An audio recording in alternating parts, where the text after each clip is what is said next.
야고보서 강의 21번째 시간이고요. 하나님을 가까이 하라 라는 제목으로 말씀을 생각해 보겠습니다. 믿음에 있어서요. 믿음에 있어서 행함의 필수 불가결한 중요성을 사도는 강조를 하면서 이 야고보서의 특징이라고 하면 매우 실제적인 문제들을 하나하나 이렇게 짚어가면서 적용해 나아가는 그런 모습들을 성경이 보여줍니다. 그래서 야고보 사도는 먼저 성도의 언어의 습관에 대한 문제를 지적하고 이어서 위로부터 하나님이 주시는 지혜의 중요성에 대해서 또 이야기를 하고 다음으로는 정욕을 따라 구하는 기도의 어리석음에 대해서 차례로 주제를 가지고 권면을 해 나가고 있는 것을 보게 됩니다. 또한 우리가 때때로 세상의 아름다움에 빠져서 하나님을 버리고 우리에게 허락되지 않은 것을 취하려고 할 때 그것은 하나님을 향해서 영적인 간음을 저지르는 것과 같고 그러한 자는 하나님의 원수가 된다는 강력한 경고를 성경이 우리에게 말씀하고 있다는 것을 지난주에 생각을 해보았습니다. 그래서 신앙인의 삶은 이와 같이 우리의 실제적인 삶 속에서 어떻게 하나님의 말씀을 통하여서 제어되고 통제되어야 되는지를 하나님의 말씀이 정말 세세한 부분까지도 다루고 계시는 성경에서 발견합니다. 그러면서 성경은 이렇게 말씀합니다. 하나님은 언제나 겸손히 하나님만을 찾고 하나님만을 의지하는 자에게 은혜를 베푸시는 그런 하나님이시라고 성경은 우리에게 말씀하면서 우리가 세속의 유혹에 넘어지지 않기 위해서 우리의 신앙을 지켜나갈 구체적인 방도가 그럼 무엇이냐 이것을 오늘의 본문 속에서 담아서 우리에게 교훈하고 있는 것을 보게 됩니다. 7절 말씀을 보면 그러므로 하나님께 복종하라 마귀를 대적하라 그리하면 그가 너희에게서 도망가리라 이렇게 번역을 합니다. 하나님께서는 분명히 교만한 자를 대적하시고 겸손한 자 하나님을 의지하는 자에게 은혜를 주신다는 것입니다. 그렇게 겸손한 자를 도우시고 붙드시는 하나님의 은혜가 더 구체적으로 말해서 어떤 자에게 임하느냐라고 할 때 오늘 실제의 말씀에서는 하나님을 전적으로 순복하는 자라고 꼭 집어서 처음으로 얘기합니다. 하나님께 전적으로 순복하는 자다. 자, 여기서 순복하다라는 이 단어의 원어적인 의미가 뭐냐면 무엇 아래에 두다. 여러 번 말씀드렸죠. 하나님께 순종한다. 순복하다라는 뜻은 아래에 둔다. 무엇 아래에 둔다. 이런 뜻이라고 했습니다. 즉 하나님께 순복한다는 건 뭐냐? 하나님의 계명과 말씀의 원칙과 원리 그 아래에다가 항상 내 뜻을 둔다는 거예요. 성경은 그것을 일컬어서 순종이다, 순복이다, 복종이다 이렇게 본다는 것입니다. 내 뜻과 내 의지와 내 계획과 내 생각이 먼저가 아니라 그것이 우선이 아니라 항상 그것은 하나님의 뜻 아래로 들어가는 것입니다. 하나님의 뜻이 우선이고 하나님의 뜻이 먼저이고 하나님의 뜻을 생각하는 것이 최초여야 됩니다. 그것이 하나님께 순복하고 있는 상태다. 성경은 그렇게 말씀합니다. 이거저거 다 알아보고 생각해보고 어떤 지혜를 짜내고 난 다음에 그래서 해서 이거저거 다 안 되고 나서 그제서야 그럼 하나님 뜻대로 해볼까? 그게 아니고요. 가장 먼저 가장 우위에다가 하나님의 뜻을 두고 내 뜻과 생각은 항상 그 아래에다가 두는 것을 성경은 순복이다. 순종이다. 이렇게 본다는 것입니다. 언제나 나의 모든 상황을 하나님께 겸손하게 아뢰고 그리고 오늘도 우리에게 벌어지고 있는 모든 일들을 하나님의 섭리에 맡기면서 어떤 경우도 빠른 것 같고 가장 현명한 것 같고 이 방법이 맞을 것 같은 그러나 세상의 방법으로 그렇게 일을 진행하고 타협해버리고 그렇게 하는 것이 아니라 온전히 하나님의 말씀과 뜻에 순종하라고 성경은 우리에게 말씀하고 있습니다. 그래서 참 이게 어려운 것 같아요. 이것은 훈련이 되지 않고 또 하나님의 말씀에 대한 깊은 깨달음과 탁월한 말씀을 통해서 우리가 얻은 지혜가 없으면 어떤 상황이 벌어졌을 때 어떤 문제 앞에서 가장 최초로 하나님의 뜻을 생각하고 하나님의 뜻을 깨달으려고 하는 것은 그렇게 쉬운 일이죠. 때가 아닙니다. 항상 내가 먼저 나오고 내 생각, 사람의 방법, 사람의 뜻으로 어떤 것을 풀어나가고자 하는 이런 꾀가 먼저 생각나지. 자, 이 상황에서 하나님의 뜻이 무엇일까? 하나님은 어떤 원리를 내게 말씀하고 있을까? 이렇게 어떤 동물적인 반사신경을 가지고 하나님의 뜻을 찾으려고 하는 이런 일은 우리 안에서 쉬이 이루어질 수 있는 일이 아닙니다. 부단히 훈련하고 그렇게 되도록 기도하고 깨어있을 때 그렇게 될 수 있는 거죠. 하나님께 순복하는 일도 절대로 쉬운 일이 아니라는 것을 그렇게 얘기해요. 모든 우리의 삶에 탐욕과 제어되지 않은 욕망으로 인한 파괴적인 결과는 바로 우리가 하나님의 뜻에 순종하지 않았기 때문에 발생됩니다. 그래서 성경은 여러 곳에서 우리에게 하나님께 순복해야 됨의 이유와 그 당위성을 설명하고 또 명령하고 있는 것을 보게 됩니다. 결코 내 뜻과 내 생각을 성급하게 하나님의 뜻 위에 두지 않으려고 하는 것, 하나님을 향한 순종이다. 하나님은 그것을 겸손이라고 보는 것이고, 그렇게 겸손한 자, 하나님 밑에 그 마음을 두는 자를 사랑하시고 그에게 은혜를 주시려고 하는 분이라는 것을 성경은 우리에게 가르쳐주고 있다는 겁니다. 그래서 진정한 순복은 세속의 모든 방식을 철저하게 무시하는 것입니다.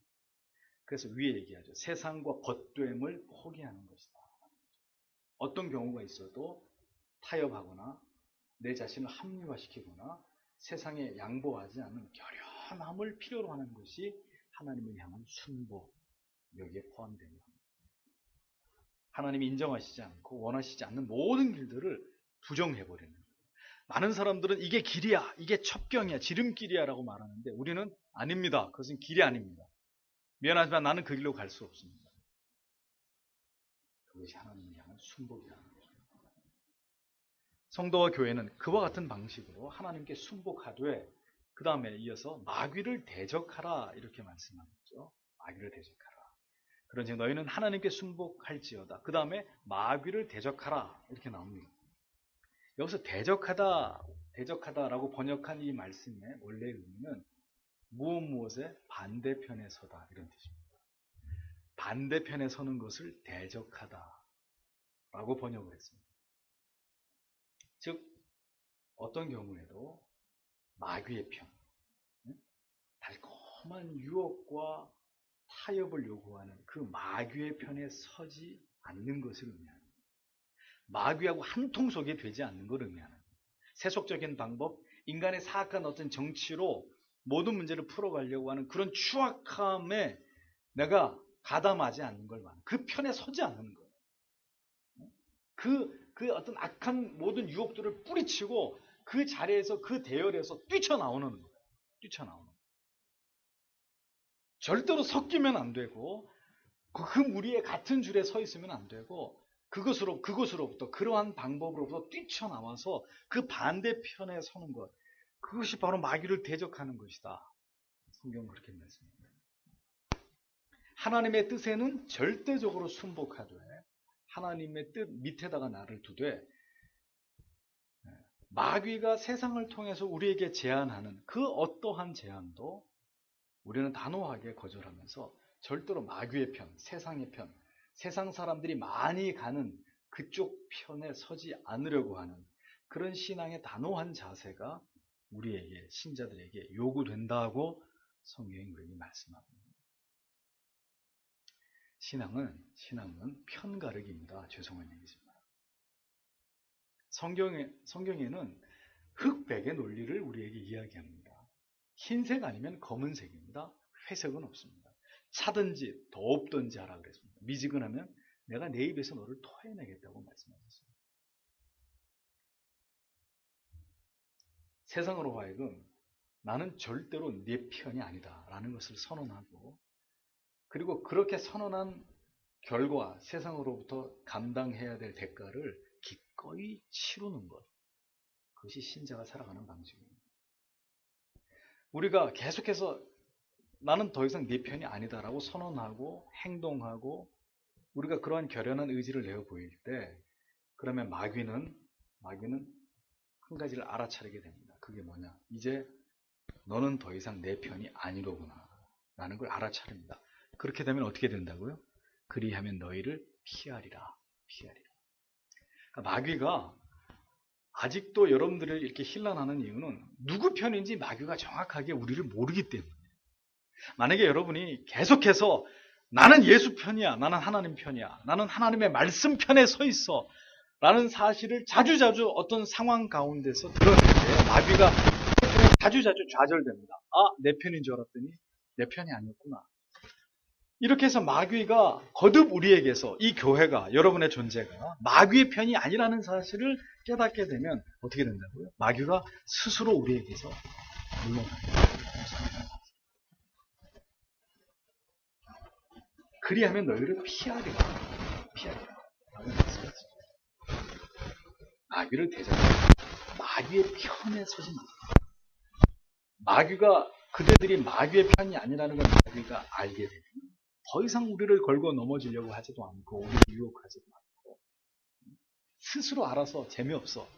더 이상 너에게 유혹하는 것은 어리석은 짓이고 나는 더 이상 너를 유혹하지 않아. 마귀가 스스로 물러갑니다. 여러분, 마귀를 우리가 어떻게 보면 마귀야 떠나가라, 물러가라, 예수의 이름 영혼에 떠나갈지어다 이런다고 마귀가 아유 무서워 그러고 물러갑니까? 마귀가 코웃음을 쳐요.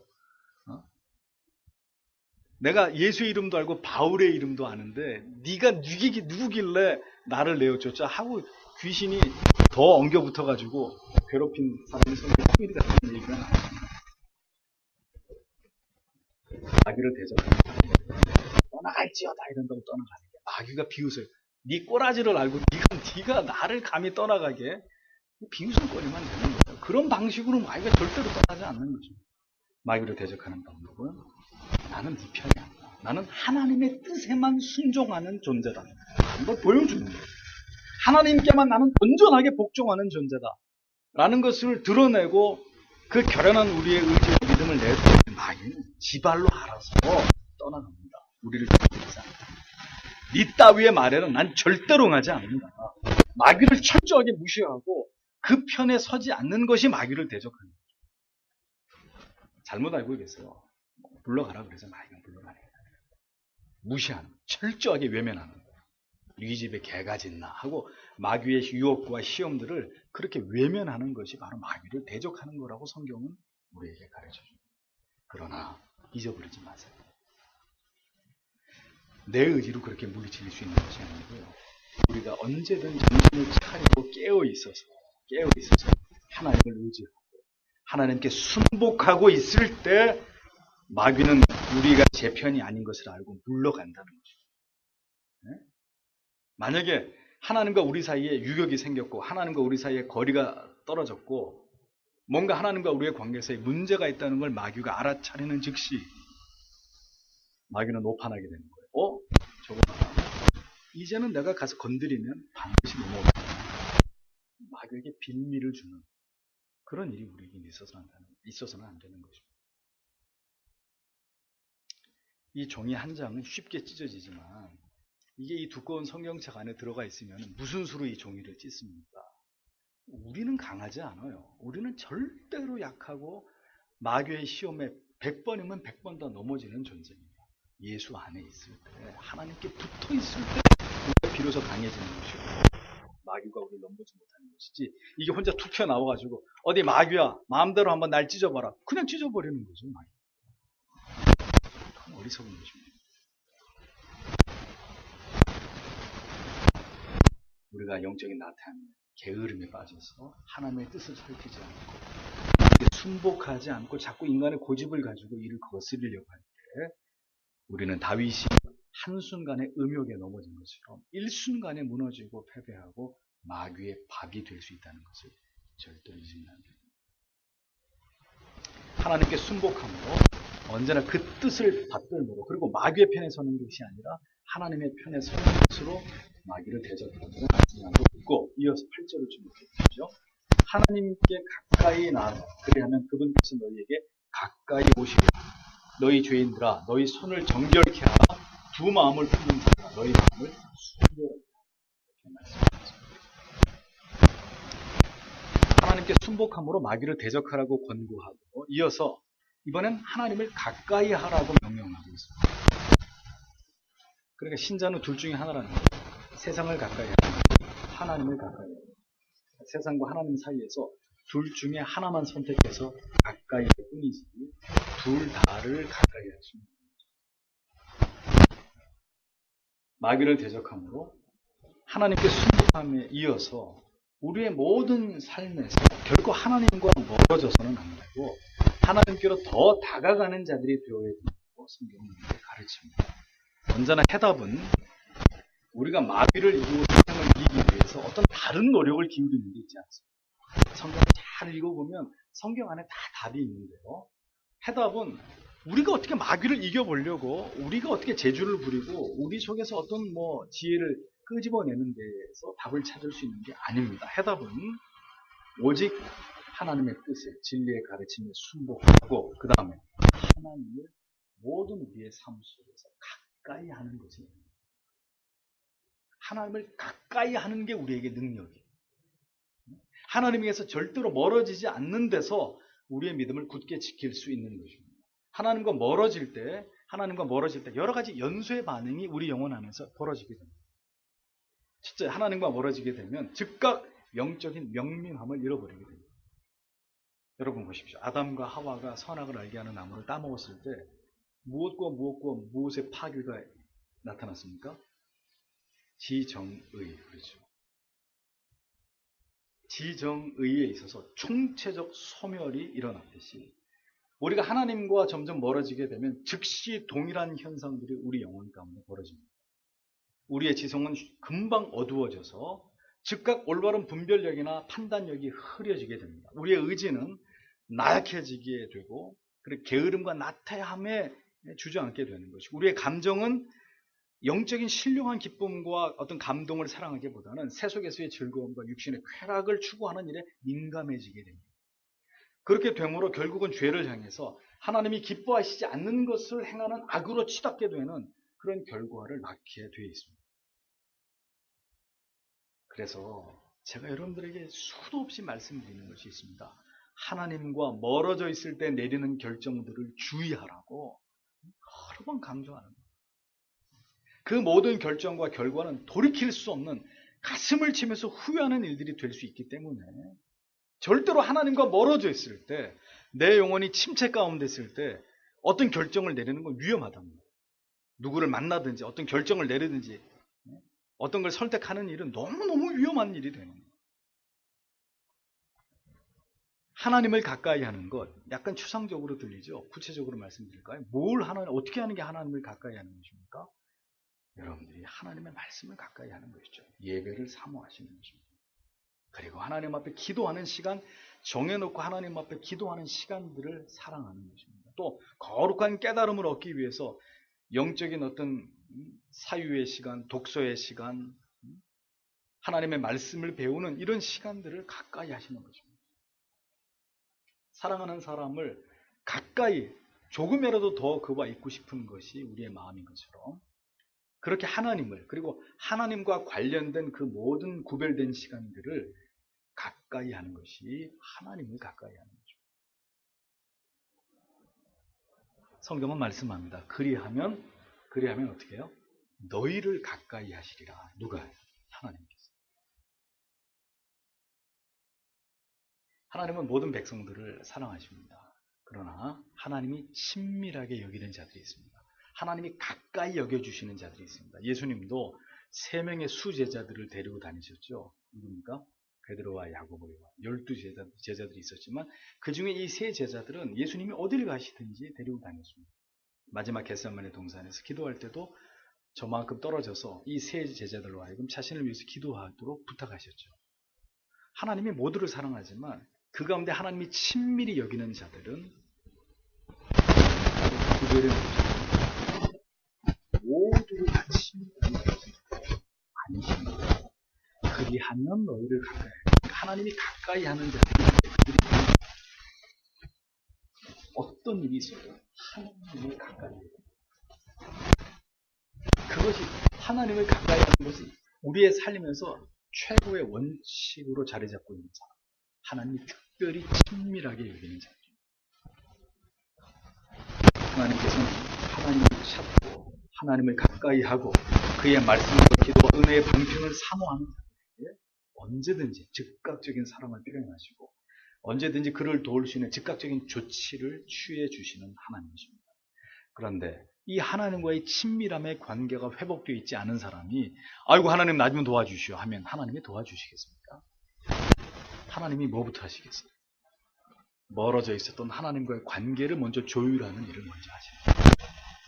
그래서 어떤 문제가 뻥 터졌는데 우리는 당장 그 문제가 해결되기를 바라고 기도하지만 하나님은 자 이제 네가 나와 얼마나 동떨어져 있는 삶을 살아왔는지 알겠느냐 하고 그의 문제를 해결해 주는 것이 우선입니다. 하나님은 그 문제를 통해서 그가 하나님과 얼마나 멀어져 있는지 깨닫게 하셔서 하나님 앞으로 상당한 그 거리까지 가까이 오도록 조치하시는 것을 먼저 행하시는 거예요. 그래서 그가 기도하고 안 하던 기도하고 안 보던 말씀 보고 예배에 나와서 하나님 나를 불쌍히 여겨달라고 매어 달리고 이런 긴 과정들을 보시고 결국은 하나님이 충분히 이제 네가 나와 가까워졌구나 했을 때 결국 그의 문제를 해결해주시는 하나님이 그러나 이미 하나님과 친밀함 속에 있는 사람들에 대해서는 하나님이 그러한 어떤 하나님의 어떤 역사하심과 도우심을 지연시킬 이유가 없는 거죠. 하나님과 친밀한 자를 향해서 하나님이 친밀하게 대해주신다는 증거가 뭐냐면 즉각적으로 하나님이 도와주신다. 그래서 태양아 머무르라 라고 했던 단 한마디의 기도에도 하나님은 응답하셔가지고 전대미문의 사건이 이루어지게 하신 겁니다. 태양이 지지 않고 그 자리에 서 있는 이런 엄청난 기도의 응답도 하나님이 들어주시는 거죠. 이유는 그가 범인이었기 아마 평범한 다른 사람이었다면 하나님은 그런 기도의 능력을 허락하시지 않습니다. 그가 하나님이 특별히 사랑하시는 하나님의 종 여호수아입니다. 하나님은 그렇게 역사하시고 응답하신 거죠. 우리가 그런 기도를 흉내내 보세요. 사람들에게 손가락질 비웃음거리는 되죠. 그다음에 친밀한 하나님의 뜻 안에 거함이 우리의 능력이랍니다. 교회를 다녀도 여러 가지 어려움 가운데서 벗어나지 못하는 지체들이 그 이유를 종종 목사에게 질문하실 때가 있습니다. 반드시 그분에게 여쭈어주세요. 두 가지입니다. 첫째는 진심으로 하나님께 간절히 기도하고 하나님을 찾았습니다. 하나님 뜻 안에 거하기 위해서 힘쓰는 삶을 살아오겠습니다. 두 가지 질문입니다. 하나님께 순복하고 하나님을 가까이 하고자 할 때 하나님 그런 자들과 함께 그들에게 도와주고 그들에게 즉시 필요한 인물을 어떻게 삶과 괴리된 신앙이 가능합니까? 그런 여행수는 신앙이 아닙니다. 이신 그건 절대로 하나님을 경외하는 신앙입니다. 삶은 동떨어져 있는데 문제가 터지면 어이구 하나님 나 좀 도와주십시오. 그런 종류의 기도는 그런 종류의 신앙 하나님께서 눈을 그렇게 하나님을 향해 다가오는 천국은 친밀함을 하나님을 향해 돌격해 들어오는 자 하나님 그런 자를 찾고 있습니다. 워낙 이 시대에 그런 사람들이 많지 않기 때문에 워낙 이 시대는 하나님과 멀리 저만큼 떨어져서 신앙생활 하는 사람들 천지기 때문에 여러분이 조금만이라도 여러분의 삶의 현장에서 하나님을 가까이 하려고만 하면 금방 하나님의 눈에 들어옵니다. 오늘도 그렇게 하나님께 다가오려고 하는 자를 간절히 열렬히 하나님을 사랑하고 하나님을 가까이 하려고 하는 자. 반대로 그런 간절함도 열렬함도 없이 하나님을 사랑하지도 가까이 하지도 않고 그래도 나는 교회 다니니까 뭐 어떻게 되겠지 내 인생 뭐 어떻게 되지 않겠어? 이렇게 생각하는 것은 신앙이 아닙니다. 이런 것들은 다 신앙이라고 포장된 미신입니다. 아무리 그런 걸 또 들어봐야 그 나무에서 열매가 맺히지 않습니다. 그런 생각을 버려야 돼요. 내 의지와 결단이 없는 곳에서 하나님의 도우심이 나타나지 않습니다. 성경은 더 구체적인 말씀을 하고 있습니다. 그것은 손을 깨끗이 마음을 정리하고 그런데 그 손을 깨끗이 하고 마음을 정결하게 하는 말씀 앞에서 성경은 거침없이 우리를 향해서 뭐라고 호칭합니까? 죄인이다. 죄인. 이렇게 부릅니다. 앞에서 야고보 사도는 형제들아 이렇게 아주 다정다감하고 온유하고 사랑이 넘치는 표현으로 형제들아 거듭 부르던 사도가 왜 이 지점에 와서 강호하고 엄숙하게 죄인들아 라고 성도들을 부르고 있었던 것일까요? 왜 그렇게 부른 것일까요? 그대들은 전적으로 부패하고 무능한 타락한 존재일 뿐임을 잊지 말라는 거예요. 절대로 자신이 대단한 존재라고 착각하지 말아요. 그리스도의 구속의 은혜가 아니고서는 도저히 구원에 이를 수 없는 완전히 썩어서 부패해버린 소망이 없었던 그런 존재들이 바로 그대들이었다. 이 사실을 다시 한번 상기시킵니다. 그래서 사도는 그와 같은 의미로 앞에는 계속 형제들아라고 부르다 갑자기 죄인들아 라고 부릅니다. 그 뿌리 깊은 죄성으로부터 벗어나기 위해 몸부림치지 않으면 안 되는 존재들이 바로 그대들 죄인들이라는 사실. 이 어떤 동기의 절박함을 다시 불어넣으면서 형제들아라는 따뜻한 표현을 요새는 지워버리고 죄인들아 하고 언니하고 그러면서 이어서 손을 깨끗이 하라고 명령합니다. 손을 깨끗하게 하라는 의미는 뭘까요? 철저하게 우리 안에 우리의 이 손에 붙어있는 우리에게 붙어있는 우리 안에 있는 이 죄성들을 날마다 씻어버리라. 날마다 말씀을 통해 내 안에 있는 잔존하는 죄성들을 들여다보고 그리스도의 보혈로 이것을 정결하게 씻고 또 씻고 또 씻으라는 거예요. 손을 씻으라. 자주 씻을 수 있는 부위잖아요. 그렇죠? 그때 당시 이스라엘 백성들은 물이 귀하기 때문에 목욕을 한다는 것은 쉬운 일이 아니에요. 근데 손을 씻는 일은 수월한 일이에요. 그다지 깨끗한 물이 아니라도 손과 발은 자주 씻을 수 있었습니다. 그래서 손을 깨끗이 하라는 의미는 끊임없는 자기 안에 있는 죄들을, 내가 지은 죄들을, 내가 계속해서 원죄 이후에 자범죄를 범하고 있는 이 죄들을 스스로 깨닫고 날마다 손을 씻고 하루에도 여러 번 손을 씻는 것처럼 그러한 죄들이 내 안에 죄성들이 발견되면 발견될수록 계속해서 회개를 통해서 자발적 회개를 통해서 그 죄를 씻는 그 죄로부터 돌이키는 노력을 계속해야 될 것을 말씀드립니다. 우리가 화장실에서 반드시 손을 씻어서 위생을 위해서 손을 정결하게 하는 것처럼 성도는 이 세상에서 존재하는 한 계속해서 오염이 되기 때문에 오늘도 이 말씀 듣고 돌아가시면 또 죄를 짓게 되잖아요. 또 죄에 오염이 되죠. 그럼 또 하나님 앞에 나와서 그 죄를 씻어야 되는 거죠. 이것은 매일 반복되어야 되는 거예요. 특별한 일이 아니라 그저 뭐 일년에 생각날 때 특별히 부흥 사경이 있을 때 한번 하는 그런 종류의 회개가 아니라 매일 손을 씻듯이 언제든 신속하게 우리의 죄의 문제를 그렇게 다루면서 하나님 앞에서 그 죄를 그렇게 민감하게 다루어 나가야 되는 것을 말씀합니다. 또한 두 마음을 품은 자들아 마음을 성결케 하라 이 말씀. 여기서 두 마음이란 뭐겠습니까? 하나님과 세상. 그렇죠? 하나님의 영광도 생각하고 그런데 내 영광도 좀 챙기고 이렇게 온전히 하나님 편에 서지 못한 자들을 향한 말씀입니다. 항상 마음이 나뉘어져 있는 사람. 하나님을 사랑하지 않는 것은 아니지만 하나님만을 사랑하지 못하고 하나님도 사랑하고 세상도 사랑하고 두 마음. 두 마음을 오래 품을수록 우리만 지쳐가, 우리만 병들어가, 우리만 힘들어가. 아시겠습니까? 하나님과 세상 사이에서 빨리 한쪽을 접어야 우리의 영혼이 더 하나님이 주시는 큰 평안으로 충만하고 은혜로 충만하고 모든 것이 더 확실하고 분명해지는 거지. 양다리를 오래 걸치고 두 마음을 오래 품으면 둘 다 잃어버리게 되는 거죠. 두 사람을 사랑하면 두 사람 다 잃어버리게 되는 거예요. 빨리 한 사람으로 결정하고 그 사람만을 사랑합니다. 하나님을 사랑하듯이 하나님을 사랑하든지 아니면 세상과 나를 사랑하든지 둘 중에 하나를 사랑할 수 있을 뿐입니다.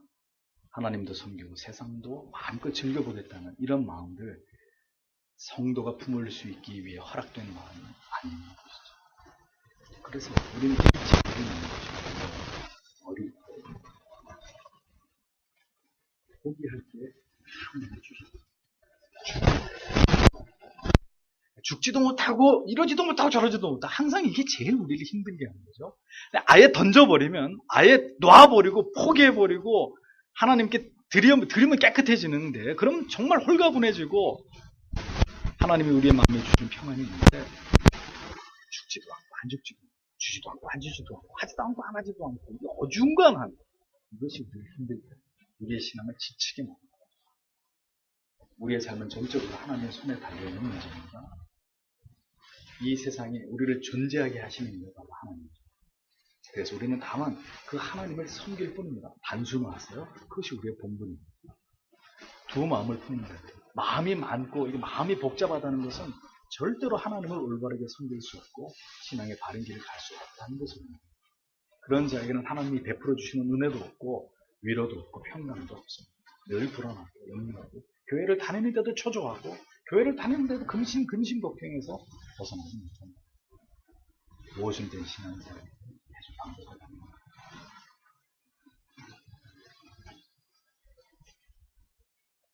오늘도 교회 안에 있는 많은 사람들은 이런 생각을 해서 어떤 마음을 가져도 상관없고 세상에서 삶의 수단 방법 가리지 않고 돈을 벌어도 관계없다. 중요한 것은 내가 예수를 믿는다는 것이고 나는 여전히 교회를 다니고 있는 교회에 출입하고 있는 교인이라는 것이고 그러면 된 거 아니야? 그것만이 중요한 게 아니냐? 이렇게 매우 잘못된 신앙을 굉장히 자랑스럽게 이야기하는 자신만만하게 이야기하는 분들이 있습니다. 그러나 애석하게도 성경은 어디에도 그것이 하나님이 기뻐하시는 신앙이라고 이게 가르치고 있지 않아요. 잘 보십시오. 오늘도 말씀을 통해서 그리스도인이 되기 위해서 마귀의 편에서 벗어나서 하나님께만 순복하고 하나님을 가까이 하는 삶을 살아가야 되고 날마다 자신의 전적으로 타락한 죄인일 뿐임을 알아서 회개하는 삶이 반복돼요. 회개에 합당한 하나님께만 마음을 품는 하나님의 자녀다운 하나님의 자녀로서 합당한 삶을 살아가야 된다고 성경은 오늘도 우리에게 분명한 이러한 조건들을 우리에게 제시합니다. 오늘 이 시대에 신자라고 이름하는 자들의 삶이 얼마나 추악하게 오염되어 있는지를 보세요. 교회라고 하는 구별된 곳이 얼마나 세속화되어서 도저히 하나님을 예배하는 곳이라고는 말할 수 없는 그런 지경까지 황폐되는지를 한번 보십시오. 썩은 냄새가 코를 찔러도 그 썩은 곳에 오래 머물러 있었으면 그 악취를 느끼지 못합니다. 맑은 공기를 마시다가 골방에 들어와야 그 골방에서 풍겨나고 있는 쾌쾌한 진동하는 악취가 느껴지는 것입니다. 여러분, 하나님의 말씀으로 맑은 공기를 마셔야 우리 코끝에 뭔가 상하고 썩어가고 추악한 냄새가 날 때 감지를 하죠. 부디 우리의 영혼을 정결케 해야 됩니다. 마땅히 품어야 될 마음 그 외에 다른 마음이 우리 안에 자리 잡지 못하도록 오늘도 우리의 마음에 두 마음을 품는 일이 없는지 날마다 진리의 거울 앞에 서서 더 그리스도를 담고자 하는 합당한 것들을 또 우리의 하루의 시간 가운데 꽉꽉 채워넣기 위해서 노력하는 신자들이 되십니다. 저절로 해줍니다. 저절로 되는 겁니다. 하나님께서는 그렇게 살고자 하는 자들을 주목하십니다. 그들에게 하나님의 더 위대하심을, 하나님의 더 아름다우심을 나타내 보여주십니다. 계속되는 사도의 본문을 고난을 받고 애곡하며 슬피 울지어다. 너희 웃음을 애곡으로, 너희 기쁨을 근심으로 바꿀지어다. 성경이 이런 말씀을 하고 있다는 걸 알고 계십니까? 무조건 너희의 고난과 슬픔과 눈물은 다 하나님이 닦아주시고 기쁨과 즐거움과 행복만으로 넘칠 것이다. 물론 그런 말씀도 있습니다. 그런데 또 어떤 성경은 이렇게 말씀합니다. 울어라. 넌 지금 뭐 그렇게 즐거우냐?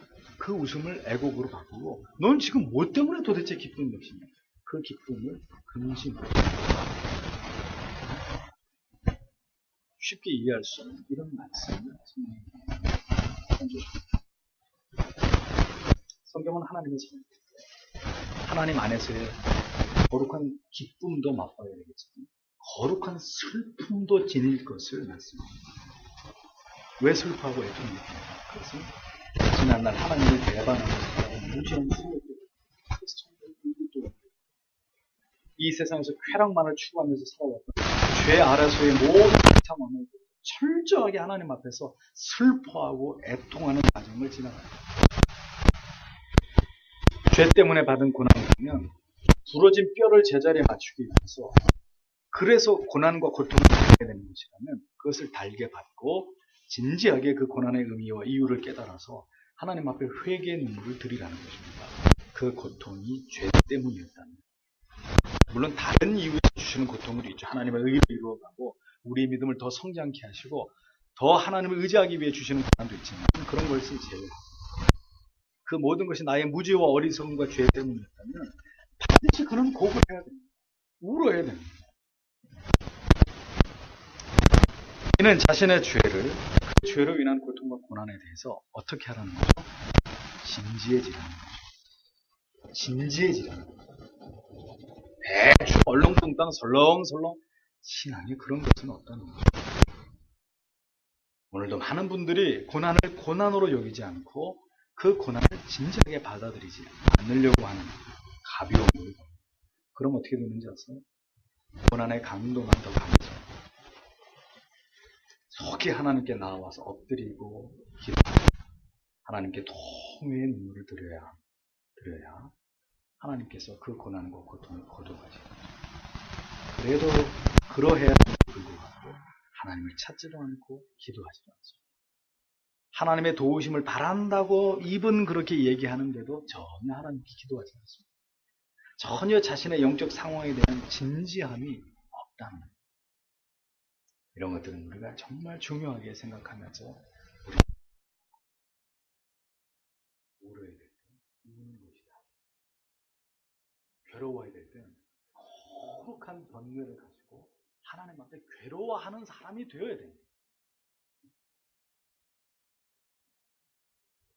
그냥 잘 되고 배부르고 등 따뜻하고 이런 것만 좋아하면 그게 짐승이지 사람이니까. 배부르면 좋아하고 네? 뭐 그냥 배부르면 그냥 누워서 아무 데나 누워 자버리고 말이 오면 아무 데서나 다리 하나 들고 싸우고 뭐 그렇게 사람이 그런 존재면 그냥 좋은 것만 좋아하고 그러면 그게 금수만도 못한 거지. 그게 어떻게 사람이야. 사람은 하나님의 형상을 따라 지음받은 인간은 하나님의 마음이 어떠하냐에 따라서 기쁘기도 하고 하나님의 마음이 어떠하냐에 따라서 정말 애통함과 슬픔을 갖기도 하고 그래야 하나님의 형상을 따라 지음받은 하나님의 사람입니다. 성경은 이렇게 자신의 죄의 문제를 그리고 공동체의 죄의 문제를 나아가서 이 사회와 민족의 죄의 문제를 진지하게 대면할 것을 말씀합니다. 지금 웃을 때이냐? 성경이 이렇게 말씀합니다. 지금이 즐거워할 때이냐? 성경이 오늘 우리에게 반문합니다. 지금은 슬퍼하고 애통해야 될 때라고 성경은 오늘도 우리의 귀에 호소합니다. 모두 베옷을 입고 잿더미에 위에 앉아가지고 자신의 죄와 이 나라와 민족의 죄, 한국 교회가 자행한 이 모든 죄를 위해서 눈물을 흘리면서 회개해야 될 때라는 깨달음을 오늘 우리 말씀 속에서 우리는 발견합니다.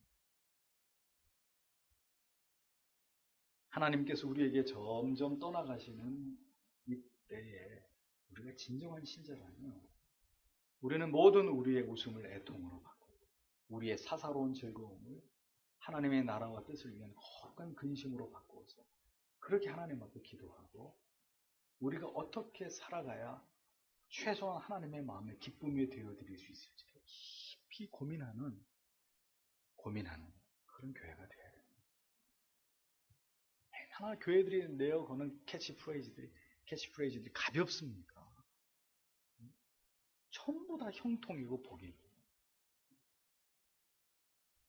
도대체 하나님의 마음을 헤아리려고 하는 그런 거룩한 번뇌와 슬픔의 흔적은 어디에서 찾을 수 있는 거죠? 오직 한 마음을 품고 하나님을 기쁘시게 하기를 원하시는 성도 여러분, 하나님께로 다가가면 하나님의 마음이 느껴집니다. 그 하나님의 마음을 느끼고 조금이라도 읽을 수 있는 성도라면 지금은 애통하고 근심하고 눈물로 기도하지 않으면 안 되는 때라는 걸 느끼실 수 있을 거예요. 정말 하나님께로 다가가면 다가갈수록 하나님은 하나님께로 다가오는 자에게 복을 주십니다가 아니라 하나님의 마음을 보여주십니다. 하나님이 지금 우리를 바라보시면서 어떤 마음을 가지고 계시는지를 하나님께로 다가오는 자에게 하나님은 하나님의 마음을 열어서 보여주십니다.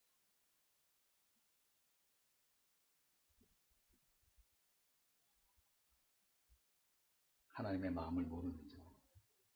그래서 오늘도 기도할 이유를 찾지 못하는 거죠. 말씀을 깊이 묵상해야 될 동기를, 거룩한 동기를 찾지 못하고 그냥 아무 생각 없이 세상을 사랑하는 자들이 될 뿐인 것입니다. 교회를 다녀도 하나님의 마음을 읽어내지 못하는 사람은 자연인과 다를 바가 없습니다. 이것이 얼마나 슬프고 비극적인지. 사랑하는 성도 여러분, 여러분은 그러시지 않으시겠지만 부디 생각 없이 교회 다니시는 그런 분들이 되십니다. 마음에 천리필로 새겨진 진리를 쫓아서 하나님의 마음을 달라, 하나님의 심장을 달라. 저도 이제 그런 기도가 우리에게서 줄줄 나와야 돼요. 하나님의 마음을 품은 자가 되게 해라. 하나님의 마음을 품은 교회가 되게 해라. 뇌가 없는 사람처럼 그렇게 하나님을 신앙하는 사람들이 돼서는 안 됩니다. 뇌가 없는 사람들이 교회를 섬기고 교회를 이끌어가니 세상의 매스컴의 보도가 돼요. 만천하의 그 추악한 모습들이 공개돼요. 이런 부끄러운 일들을 우리가 이 시대에서 보고 있습니다. 보다 철저하게, 보다 확실하게 하나님의 마음을 알아. 지금 이 웃어야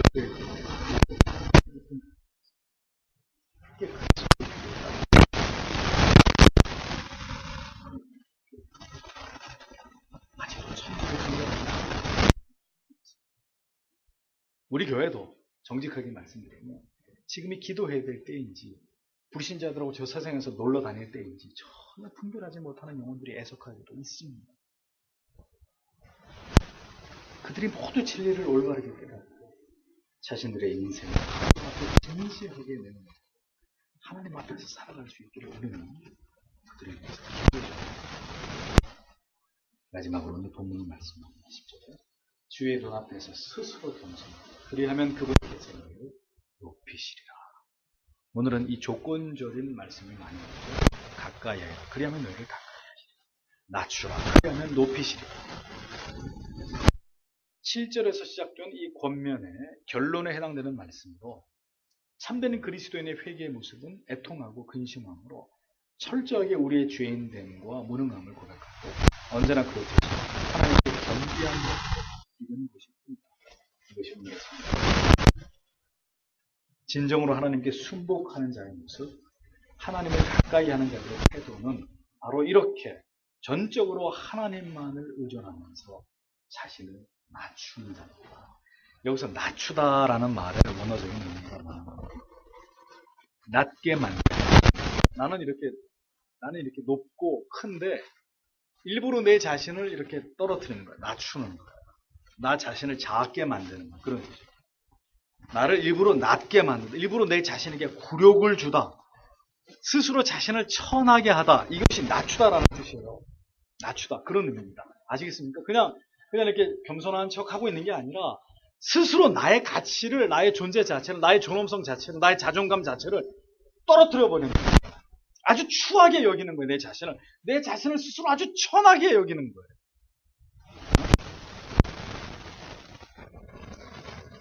그렇습니다. 내가 대단한 존재가 절대로 아니라는 사실을 깨닫고 내 스스로를 하찮은 존재라고 여기는 완전한 자기 부인과 자기 깨어짐. 이것이 바로 하나님을 경외하는 자들의 모습이라고 성경이 말씀합니다. 이것이 팔복의 첫 번째, 가난한 심령을 가진 자. 으깨어진, 원문에 으깨어진 심령을 가진 자. 내 자신의 심령이 으깨어져 버렸어요. 그런 자가 복이 있다고 말씀합니다. 우리는 얼마나 자주 우리 자신이 높임을 받고 인정을 받고 인기를 얻고 사람들에게 회사되고 존귀 여인을 받고자 하는 유혹에 우리는 얼마나 많이 넘어집니까? 완전해야 돼, 완벽해야 되고 모든 사람들이 야, 너 최고다, 네가 제일 잘한다 이런 말들을 들을 때 행복해 하려고 우리는 얼마나 자주 이런 유혹에 우리 자신을 넘겨주는지 몰라요. 그래서 성경은 말씀합니다. 주 앞에서 나의 존재는 미문과도 같은 하루살이 같은 그런 존재임을 가장 선명하고 또렷하게 인식하고 있는 그 사람이 정말 하나님이 사랑하는 사람이고 하나님과 가까이 있는 사람, 하나님이 기뻐하시는 존재되는 그런 모습이라고 성경이 말씀합니다. 그 겸비함이 그렇게 자기를 일부러 추하게 여기는 그런 마음이 없는 사람은 하나님 너무 좋으시다. 그래서 예수님이 마지막으로 세상에 예수님을 따라가면 한 자리 찾아올 거라고 생각하는 그런 마음들을 예수님이 꿰뚫어 보신 거죠. 다 이제 예수님 무대의 왕이 되면 나는 내 목을 한 자리씩 해먹을 거라고 제자들이 쓸데없는 그런 망상에 젖어 있는 걸 보시고 예수님이 조용히 나가셔서 대야에 물을 담고 허리에 수건을 두르고 들어오셔가지고 갑자기 제자들의 발을 닦기 시작합니다. 예수님이 괜히 그러신 게 아니에요. 제자들의 마음이 높아져 있는 거죠. 그 마음을 끊어주셨어요. 그리스도를 닮는 삶이 무엇을 의미하는 것인지 선수 그들의 발을 닦아주면서 너희도 이와 같이 서로의 발을 닦아주는 자들이 돼요. 주님을 따르는 길은 섬김의 길이다라는 것을 몸소 보여주십니다. 영원히 잊어버리지 않도록.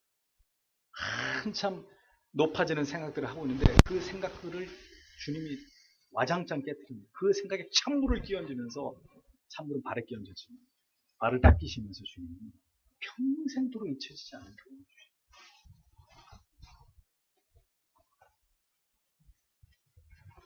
겸비함이 없는 신이다. 자기를 추구하는 존재를 의미하면서 오늘도 나를 낮추고 높아지려고 하는 나를 또 끌어낮추고 나는 미천한 존재의 집을 산 거다. 그것이 없는 사람은 하나님과 절로 가까워졌어요. 하나님과 멀어지고 십자가와 멀어질수록 어떻게 돼요? 우리는 우리 자신을 사랑하게 되어 있어요. 우리 자신이 높임받기를 좋아하는 죄악의 본성이 우리 안에서 고비를 들게 되어 있어요. 날마다 하나님 앞에서 주님 저는 하찮은 존재일 뿐입니다. 저는 그리스도의 노예일 뿐입니다. 하나님 저를 막 대하셔도 상관없습니다. 하나님의 일을 위해서 어떤 수모를 당해도 좋고 주님 그런 모든 일들을 주님 한 분 생각하면서 잘 참아낼 수 있도록 인내할 수 있도록 주님 도와주십시오. 기도하는 우리가 되는 것입니다. 아니 그렇게 짐 뭉개질수록 내가 주님을 조금 더 닮는 중이라는 것을 깨달을 때 오히려 우리의 마음속으로는 감사할 수 있는 우리의 믿음이 그 정도 자랄 수 있도록 기도하십니다. 짓밟으면 짓밟을수록 주님 감사합니다. 이렇게라도 주님을 쫓을 수 있어요. 주님을 조금이라도 닮는 수 있어요. 소울은 웃을 수 있는 거예요. 무시해. 나를 짓밟고 나를 통해서 나를 주름 정말 그게 믿음 아니에요. 그게 예수가 이 안에 있는 사람들 모습 아니겠습니까? 조금만 누가 내 자존심 건드리면 그걸 못 참아가지고 발끈해가지고 마음속으로도 수십 번 살인을 하고 하나님의 은혜는 오늘도 낮은 곳으로 끝내는 것을 기억하십시오. 낮아진 곳, 자신을 낮춘 곳, 자존심도 명예도 다 던져버리고 스스로를 천하게 여기는 그 겸비함이 만들어낸 웅덩이 속으로 하나님의 폭포수 같은 은혜를 임합니다. 영혼의 가장 크고 놀라운 하나님의 은혜가 그렇게 깊숙이 자기를 태워낸 그 과정 속에 채워지는 거죠. 그렇게 자신을 거룩한 의미에서 영적으로 자악하고 자신의 미천한 존재일 뿐입니다. 은혜 가운데 고백하는 그런 사람들 오늘 뭐라 그랬습니까? 하나님이 높여주신다. 주께서 너희를 높이시리라. 주 앞에서 그렇게 자신을 천박한 존재라고 여기는 그들 나는 절대로 존귀함을 받을 가치가 없는 인생입니다. 라고 겸비한 마음을 가진 그들을 하나님이 주께서 그런 너희를 높여주시리라. 이것이 신자가 사는 길이고 신자가 사는 방식입니다. 진리는 이렇게 성공과 높아짐의 정반대의 극점을 달려가는 자를 끝까지 추적해서 그를 높이고 그를 통해서 하나님의 영광을 받으신다는 진리를 우리에게 깨닫게 해주고 있습니다. 그래서 저는 진심으로 여러분들이 잘 되고 형통하기를 바라지만 먼저는 여러분들의 영혼이 그렇게 되기를 바랍니다. 그게 그렇게 되지 않는데 여러분들이 육적으로만 세상에서 형통하고 잘 나가는 거 목사는 절대로 반대하는 사람. 먼저는 여러분들의 영혼이 이렇게 하나님의 말씀 앞에 바로 제자리를 찾고 겸비해지고 오늘도 말씀에서 우리에게 권면하는 이 모든 기준들을 따라 살기 위해 노력하는 그러한 내면적인 아름다움이 있습니다. 그 이후의 삶은 하나님이 책임지십니다. 그건 걱정 안 하셔도 돼요. 오늘도 본문은 우리에게 신자의 삶이 어떠한 것임을 매우 중요한 진리를 우리에게 충실하게 전달하고 있습니다. 여기 어디 믿기만 하면 돼. 끝났어. 다른 건 필요 없어. 성경에 어디 그렇게 말씀하고 있어요? 얼마나 많은 과제들이 더 구체적으로 어떠한 삶을 살아야 될지를 이렇게 손가락으로 꼭 집어서 우리에게 이렇게 보여주고 있습니다. 피하지 못하고 외면하지 못하고 이 말씀 안에 어떻게 살아야 될 것인가에 대한 모든 중요한 해답이 다 들어있습니다. 오늘도 여러 가지 말씀이 들었습니다. 다시 한번 이 말씀을 꼭꼭 씹어서 여러분들의 영양식으로 삼으시고 이 따라서 주님의